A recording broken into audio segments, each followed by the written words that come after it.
Assalamualaikum warahmatullahi wabarakatuh. Waalaikumsalam warahmatullahi wabarakatuh. Gimana kabarnya anak-anak?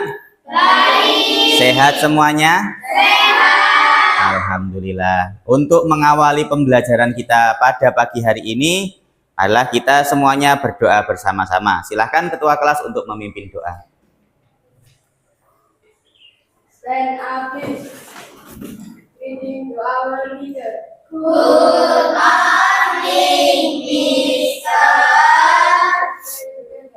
Bismillahirrahmanirrahim. Raditu billahi rabban wa bil islami dinan wa bil muhammadin nabiyya wa rasulah. Rabbi zidni ilma warzuqni fahma. Amin ya rabbal alamin.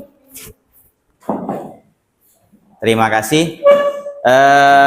Adakah teman kalian yang hari ini tidak masuk? Tidak. Alhamdulillah. Berarti semuanya masuk ya? Ya. Nah, kita harus tetap semangat ketika kita belajar di kelas.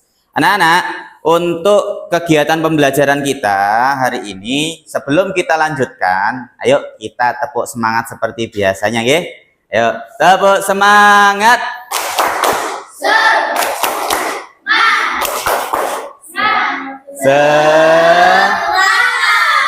Mana semangatmu?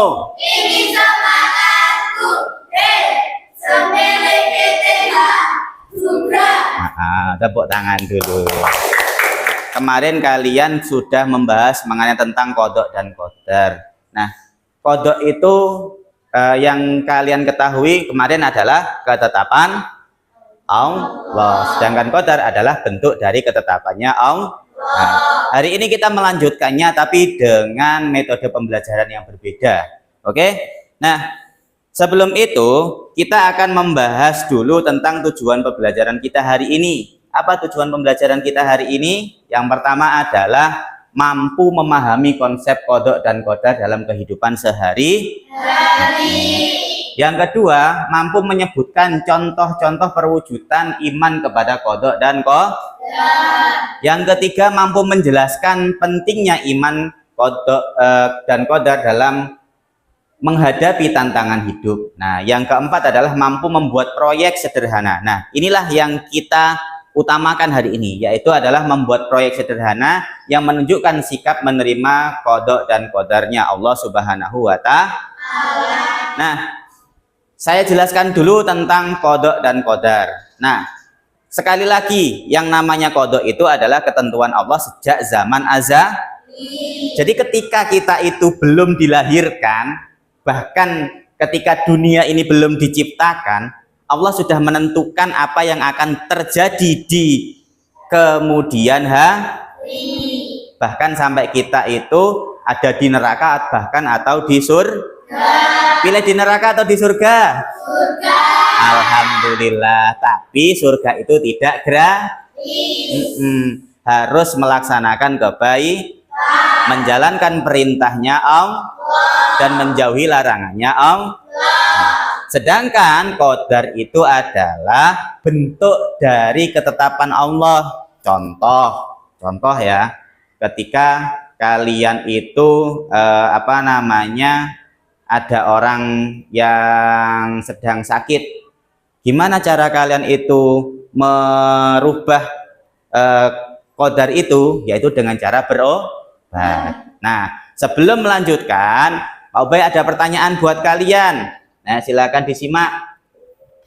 Pertanyaannya adalah yang pertama, apabila kalian sedang terkena musibah, kecelakaan, ingat kecelakaan, apa yang harus kalian lakukan? Siapa yang mau menjawab? Ya, sis. Istighfar, astagfirullahaladzim gitu ya, boleh. Yang lain? Ya, Angel. Minta tolong gitu ya. Ya, nggak apa-apa. Yang namanya kita itu kan berusaha. Ada yang lain lagi? Ya, Zahira? Menerima dengan ikhlas, betul? Semua jawabannya itu betul. Yang terpenting kita adalah benar katanya Zahira tadi, menerima dengan ikhlas. Nah, lanjut lagi ke qada dan qadar tadi. Qada dan qadar itu tidak bisa terpisahkan. Nah, jadi di materi yang ini kita akan fokus mengenai tentang takdir. Ya, takdir itu kemarin ada berapa? 2. Takdir yang bisa dirubah dan tidak bisa. Berarti masih ingat semuanya. Nah, hari ini ada tugas kelompok untuk kalian. Ya, tugas kelompoknya itu ini. Yang pertama, diskusikan dalam kelompok pengertian qada dan qadar. Nanti kalian akan mendiskusikan, kalian jabarkan apa sih qada, apa sih qadar. Nah, bisa secara pengertian kalian masing-masing. Terus yang kedua adalah identifikasi 3 contoh perwujudan iman kepada qada dan qadar. Boleh kalian dengan perbuatan atau dengan ibadah atau dengan yang lainnya boleh. Terus yang ketiga, gambarkan hasil diskusi kalian dalam bentuk poster atau infografis yang menarik. Nah, ini sesuai dengan tujuan pembelajaran yaitu membuat karya. Nah, yang nomor 4, pastikan karya kalian itu mencakup elemen berikut. Ada 3, yaitu pengertian qada dan qadar. Yang kedua, contoh penerapan sikapnya. Yang ketiga adalah pesan moral dari karya tersebut. Yang nomor 5 adalah nanti kalian presentasikan di depan kelas. Sudah paham? Nah, nanti kalian bisa catat terlebih dahulu dari videonya yang saya paparkan, yang Pak Ubay paparkan ini, nanti kalian buat poster.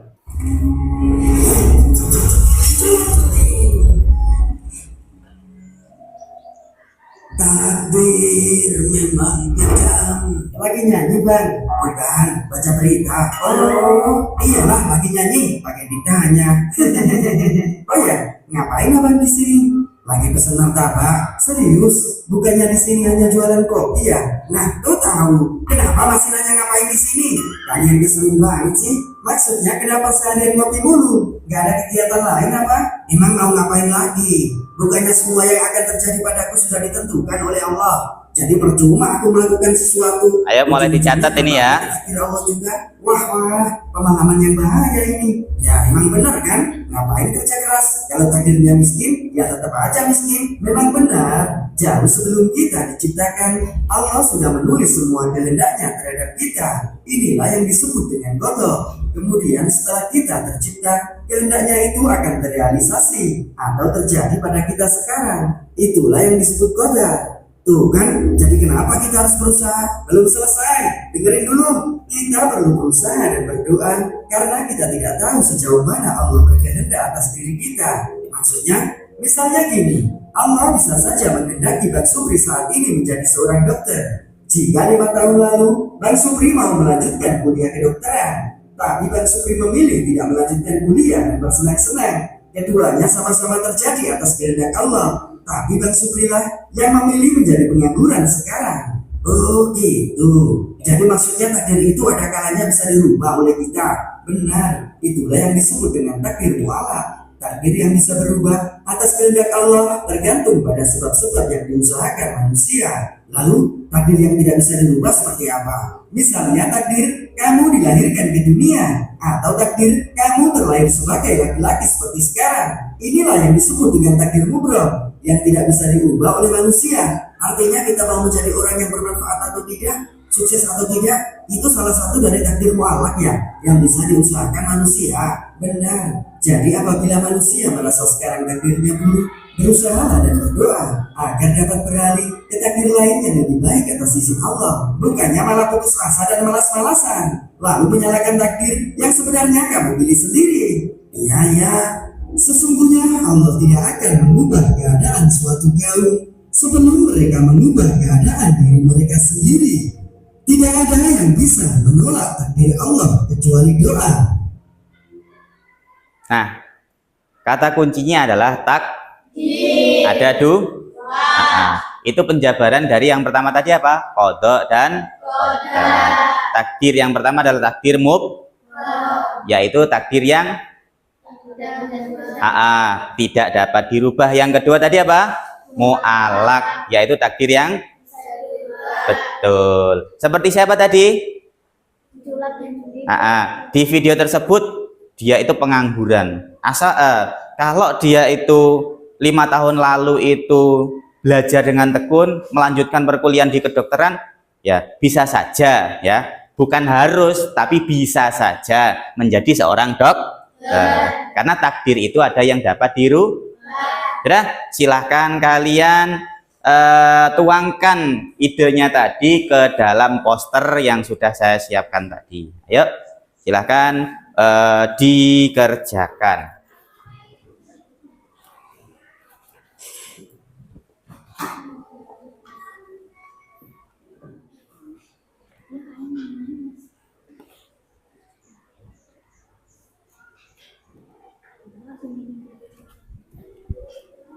Jangan sampai lupa pengertiannya, setelah itu penjelasannya dulu apa dan yang sebagainya terus diwarnai. Oke? Ya, sama ya. Ada yang mengarahkan. Nanti yang terpenting untuk warna dasar jangan sampai terlalu terang dari warna utamanya ya. Nanti ini ditambah ya untuk pengertian dan sebagainya. Ya, bagus. Ini tinggal ditebalkan ya. Ya. Bagus, warnanya jangan terlalu terang supaya nanti tulisannya kelihatan. Ditebali pakai potlot atau spidol, pulpen atau spidol juga tidak apa-apa. Oh ya, luar biasa. Nanti tinggal ditebali sampai pulpen ya. Ini sudah bagus, paduan warnanya sudah bagus. Ya, kreatif. Sudah selesai semuanya? Sudah. Alhamdulillah, karena sudah selesai. Ayo, siapa yang mau presentasi terlebih dahulu? Saya. Oh ya, silakan Aisyah. Assalamualaikum warahmatullahi wabarakatuh. Waalaikumsalam warahmatullahi wabarakatuh. Saya akan mempresentasikan hasil karya dari kelompok kami. Apa itu kodo dan kodar? Kodo secara bahasa, hukum, ketetapan, perintah, kehendak, pemberitahuan Allah. Secara istilah, ketetapan Allah sejak zaman ajali sesuai dengan iradahnya tentang segala sesuatu yang berkenan dengan makhluk.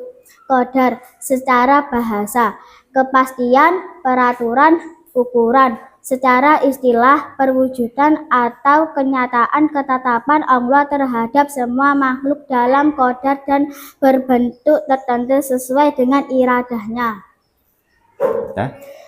Wassalamualaikum warahmatullahi wabarakatuh. Waalaikumsalam warahmatullahi wabarakatuh. Tepuk tangan dulu. Luar biasa. Kodok dan kodar tadi sudah sesuai yang kalian jelaskan satu persatu tadi ya. Nah, di sini apa itu kodok dan kodar dan seterusnya sudah sangat betul. Nah, yang perlu saya nilai juga adalah tentang hasil karya kalian. Ayo silakan dilihat. Untuk hasil karya dari kelompoknya Aisyah tadi, sangat luar biasa. Warnanya dan sebagainya itu sangat full color. Bukan full color loh ya, full color. Nah, yang kedua ini dari kelompoknya Zahira. Nah, ini ada, ini ada habis Natal ya, ada pohon apa namanya itu? Pohon cemara ya. Enggak apa-apa. Namanya kita berkreasi. Kesimpulannya adalah kodok, yaitu kodok itu ketetapan Allah Subhanahu wa taala yang telah ditentukan sejak zaman azali tentang segala sesuatu yang akan terjadi di alam semesta ini. Yang kedua adalah kodar, yaitu perwujudan dari ketetapan Allah dalam kehidupannya. Kodok itu rencana, kodar itu adalah perwujudan dari rencana. Jadi semuanya itu sudah direncanakan oleh Allah. Anak-anak, terima kasih untuk kegiatan kita di hari ini. Jadi refleksi kita hari ini, apa yang kalian pelajari di pembelajaran kita? Menyenangkan atau tidak menyenangkan? Menyenangkan. Terus tentang kodok dan kodar tadi, apakah kalian sudah paham semuanya? Sudah. Tentang takdir tadi sudah paham semuanya? Sudah. Sebelum kita akhiri, ayo kita tepuk semangat lagi. Tepuk semangat. Semangat.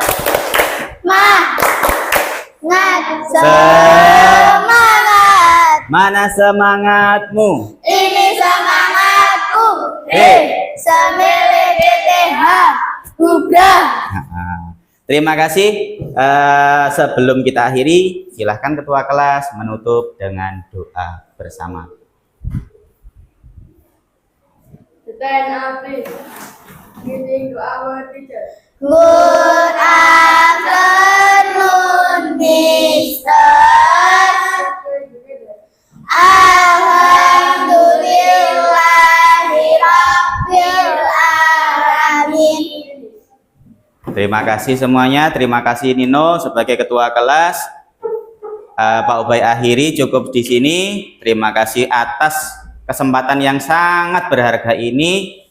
Pesan dari Pak Ubay adalah jangan putus asa untuk mengejar cita-cita kalian. Karena cita-cita kalian itu yang menentukan kalian nanti menjadi orang yang berguna di kemudian hari. Cukup sekian. Wabillahi taufiq wal hidayah. Wassalamualaikum warahmatullahi wabarakatuh. Waalaikumsalam warahmatullahi wabarakatuh.